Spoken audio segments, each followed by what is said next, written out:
बहुत बहुत स्वागत है आप सभी का एक और नई वीडियो में। आज हम लेके आए हैं आपके लिए फ्रोंक्स वाइट कलर में। तो भाई ये है 2025 मार्च की गाड़ी।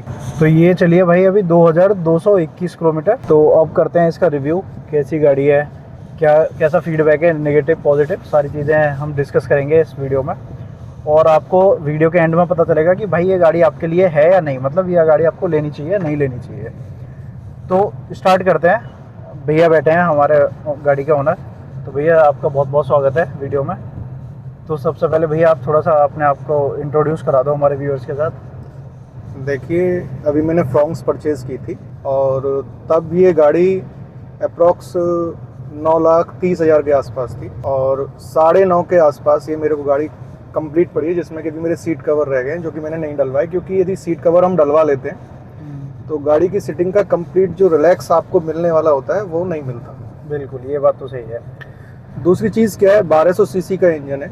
गाड़ी मैंने सीएनजी परचेज़ किया था। गाड़ी सीएनजी चलाने पर और पेट्रोल चलाने पर दोनों में कोई भी डिफरेंस पता नहीं पड़ता है कि आप सीएनजी पर चल रहे हैं या फिर पेट्रोल पर चल रहे हैं। ये सबसे बड़ी बात है। बिल्कुल, मारुति इस चीज़ में तो भाई मास्टरी करके बैठे है। दूसरी चीज़, हमने ये गाड़ी क्यों परचेज़ की, इसका मेन रीज़न था कि यदि आप ब्रेज़ा लेते हैं तो ब्रेज़ा लगभग 1500 सीसी का उसका इंजन है, और यदि आप बैलिनो लेते हैं तो बैलिनो का इंजन तो यही है 1200 सीसी का, लेकिन गाड़ी आपको इससे छोटी पड़ेगी। एक तो उसकी गाड़ी की ग्राउंड क्लियरेंस कम है, बिल्कुल, और दूसरा क्या है कि उसके व्हील साइज़ का भी अंतर पड़ जाता है। रिलैक्स उसमें भी है, लेकिन वो कॉम्पैक्ट साइज़ आपको वहाँ नहीं मिल पाएगा जो सेटिस्फिकेशन साइज़ के साथ आपको यहाँ मिलेगा। जब आप यहाँ गाड़ी में बैठते हैं तो आपको ये 100% पता पड़ती रहती है हर समय कि आप ब्रेज़ा में बैठे हैं। आपको यही फील आएगा कि आप ब्रेज़ा के अंदर बैठे, क्योंकि कंप्लीट रिलैक्स है। पीछे भी काफ़ी स्पेस है, आगे भी काफ़ी स्पेस है। बिल्कुल। अभी जैसे मैं चला रहा हूँ तो इसकी जो सीटिंग है ना, वो बलिनो और जितनी भी हमारी हैचबैक है उनसे अच्छी खासी ऊंची है, मतलब वही सेम ब्रेजा वाली हाइट की है। अच्छा, लोगों का एक बात और है, कहना होता है कि हम पेट्रोल में गाड़ी परचेज़ कर लें और सीएनजी किट बाहर से लगा लें। हाँ, क्योंकि सीएनजी की कॉस्टिंग कार के साथ जब कंपनी फिटेड आती है तो लगभग 1 लाख रुपए का डिफरेंस होता है पेट्रोल के साथ। तो हमने सीएनजी कंपनी फिटेड ली, इसलिए हमको पेट्रोल में और सीएनजी पे जब हम गाड़ी को ड्राइव करते हैं तो हमें पता नहीं पड़ता। लेकिन यदि हम सीएनजी बाहर से लगवाएं, कभी मैंने अपनी स्विफ्ट में लगवाई थी सीएनजी बाहर से, और जबकि वो 2017 मॉडल है मेरा स्विफ्ट VXI है, उस गाड़ी को जब हम सीएनजी पे लेते हैं या सीएनजी से पेट्रोल पे लेते हैं तो दोनों के चलने में, फ्यूल जो हम यूज़ कर रहे हैं उस दोनों के चलने में बड़ा डिफरेंस आता है, पावर में काफ़ी अंतर आ जाता होगा। अच्छा भैया, मेरा एक और क्वेश्चन है कि जैसे आपने गाड़ी अच्छी खासी रिसर्च करी, सब कुछ देखा, तो मारुति ही क्यों? क्योंकि इसके कंपटीशन में और भी गाड़ियाँ हैं, जैसे हुंडई में अगर जाएंगे तो वेन्यू आ जाएगी, बाकी इसी में अगर हम जाएंगे तो नियोज भी आ जाती है इसी के आसपास। चलो वो तो छोटी हो गई। हैचबैक है हमारे पास प्रीमियम हैचबैक में, जैसे टाटा में अल्ट्रोज आ जाती है, हुंडई में i20 आ जाती है, और बाकी XUV 300, ब्रेजा, ये भी प्राइस थोड़ा बहुत ऊपर नीचे ही है। तो फ्रोंक्स आपने क्यों चूज़ करी? देखो, फ्रोंक्स का चूज़ करने का रीज़न है कि सबसे पहले तो ये मारुति की गाड़ी थी। मारुति बहुत पुरानी कंपनी है और वो जो गाड़ी बनाती है वो इंडिया के पैटर्न पे सबसे बेस्ट कंपनी है जो गाड़ी को बनाती है। जो कार मैन्युफैक्चरिंग करती है वो इंडिया की कंडीशंस के ऊपर, यहाँ के रोड हो गए, यहाँ की इनकम हो गई, सोर्स ऑफ इनकम हो गई लोगों की। बिल्कुल। तो हम एवरेज की यदि बात करते हैं तो हमारी फ्रोंक्स जो है अप्रोक्स 28 का एवरेज जो है दे देती है सीएनजी पे, और पेट्रोल पे चूंकि अभी तक फर्स्ट सर्विस नहीं हुई है तो 16-17 का दिखा रही है, लेकिन कंपनी का है क्लेम अप्रोक्स 22-23। तो ये पेट्रोल पे उसको देगी। मान के चले अगर सिटी में भी हम चलाते हैं तो 18-19 तो कहीं नहीं गया इसका। दूसरी चीज, मारुति की सर्विस और कंपनियों के कंपैरिजन में बहुत ही रिलायबल है और इजी है। बिल्कुल। और कंपनी की कंपैरिजन में चीप भी पड़ती है, मतलब आप 3-4 हज़ार रुपए में आप सर्विस करा के बाहर आ जाएंगे। वहीं मैंने, मेरे फ्रेंड के पास XUV 300 है महिंद्रा का, वो जब सर्विस कराने जाता है तो उसका खर्चा लगभग 8 से 10 हज़ार आता है डीजल में। तो ये अपने आप में बड़ी चीज़ है।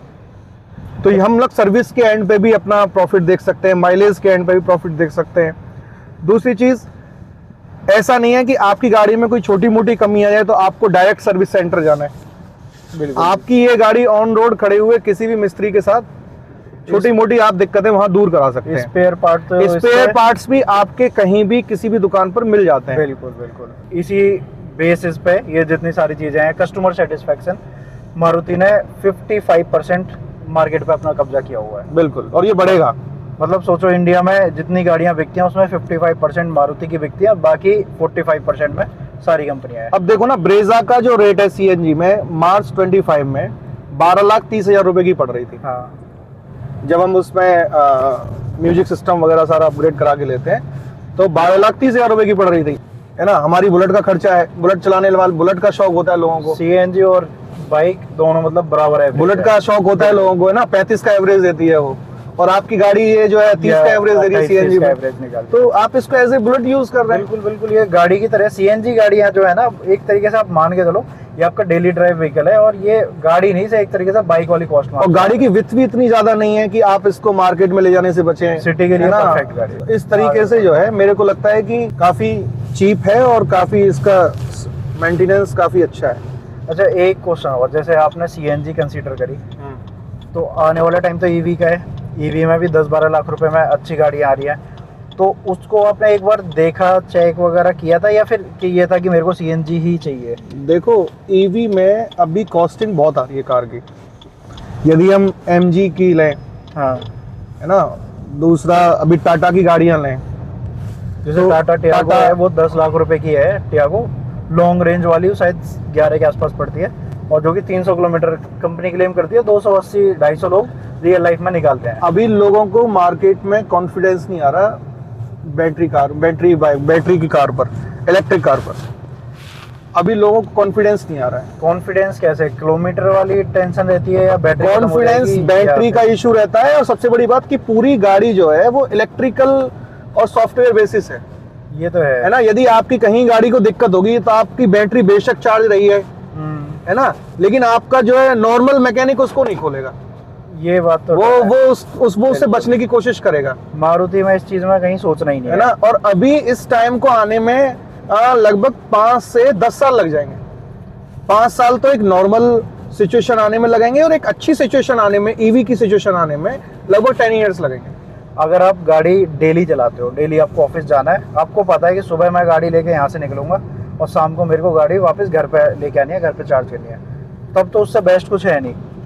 बाकी अगर आप प्राइमरी व्हीकल लेके चल रहे हो तो भाई फिर मैं लोकल के लिए consider मत ईवी करना। कंसीडर करता हूँ। लोकल मार्केट में लोकल भी बहुत सही है, 50 से 100 किलोमीटर की रेंज आपकी डेली है तो आप ईवी ले लें। पर उसका वही है कि अगर आप घर में गाड़ी चार्ज करते हो, लेकिन तब तो आपके लिए बेस्ट है। लेकिन फ्रोंक्स जो है, जो 5 साल बाद जो उस कार की बैटरी बदलने का जो खर्चा आएगा, वो फ्रोंक्स आपको सीएनजी में 5 साल में दे देगी, ऐसा मैं मान के चल रहा हूँ। ये बात है। लेकिन आपको फ्रोंक्स कहीं रोड पर खड़ा नहीं रखेगी। क्यों? क्योंकि इसको नॉर्मल मैकेनिक भी रिपेयरिंग में ले सकते हैं। बिल्कुल। देखो भाई, जब मैं आपको ना सीएनजी का थोड़ा फीडबैक देता हूँ, अभी हम जब से गाड़ी चला रहे हैं सीएनजी पे, कहीं भी कोई भी 1% का मेरे को लैग नहीं लग रहा है इसमें कि गाड़ी थोड़ा बहुत दब रही है। 3 लोग बैठे हुए हैं अभी हम, और अभी हम फ्लाईओवर पे हैं, तो जैसे हम फ्लाईओवर पे चढ़ रहे हैं तब भी कहीं कोई ऐसा माइनर सा भी डिफरेंस नहीं है पेट्रोल में और सीएनजी में। तो भाई जब एक चीज़ और टेस्ट उनको करते हैं, प्रॉपर ट्रेनिंग दी जाती है। अपना एक छोटा सा टेस्ट और करते हैं कि अभी जैसे मैं जब से सीएनजी पे चला रहा हूँ, एसी वगैरह बढ़िया चल रहा है, बढ़िया पिकअप आ रहा है सब कुछ। छोटे से पैच पे हम पेट्रोल में ट्राई करते हैं कि पेट्रोल पे जब हम स्विच करते हैं तब पिकअप में कुछ डिफरेंस आता है या नहीं। जैसे अभी ठीक है, अभी मैं चला रहा हूँ सीएनजी पे, तो मेरे को पिकअप का आइडिया लग गया है। चला रहा हूँ पेट्रोल पे, अभी तक चल रही थी सीएनजी पे, पेट्रोल पे स्विच कर दिया है तो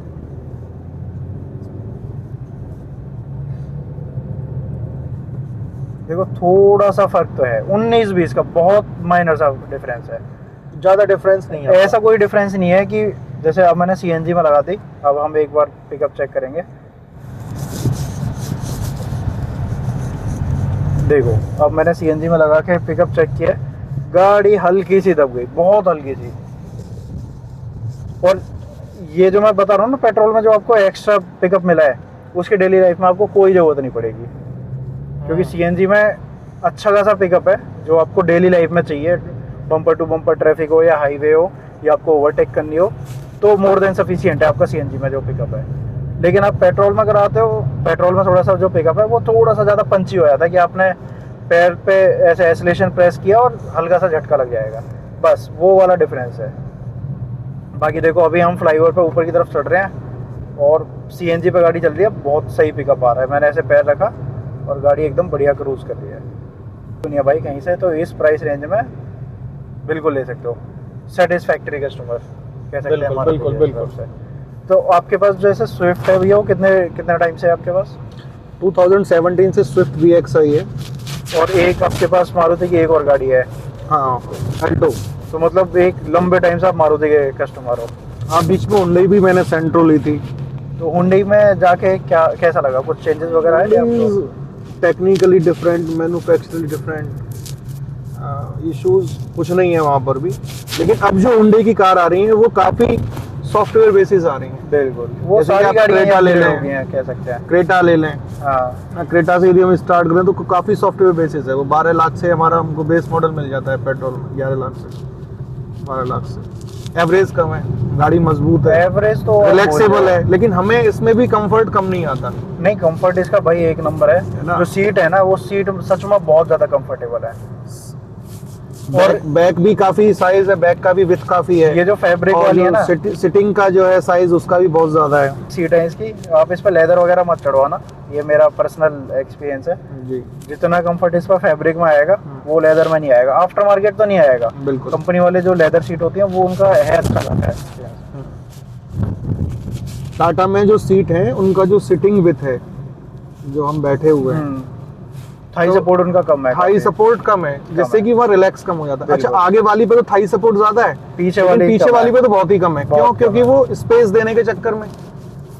पर अब जो नए वाला मॉडल आया ना टाटा एल्ट्रोज का, ये जो रिव्यू था ना कस्टमर्स का, टाटा ने सुना और आगे और पीछे दोनों में थाई सपोर्ट एक्स्ट्रा बढ़ा के दिया है। अच्छा, इस चीज़ पे काम किया है। 10,000 किलोमीटर में कैसा एक्सपीरियंस रहा गाड़ी के साथ, वो सब एक बार हम कंप्लीट वीडियो बनाएंगे।